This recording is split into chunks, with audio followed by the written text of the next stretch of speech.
সুকুমার সরকার এই মাত্র 10 টাকা দান করলেন। আমরা তার দান গ্রহণ করলাম।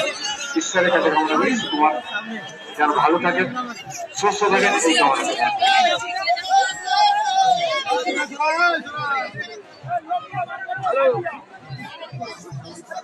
যে কর্ম করছে সে কর্মে যেন উন্নতি করে এই কামনায় 501 টাকা দান করলেন। আমরা কামনা করি তার পুত্র যেন ভালো থাকেন, সুস্থ থাকেন।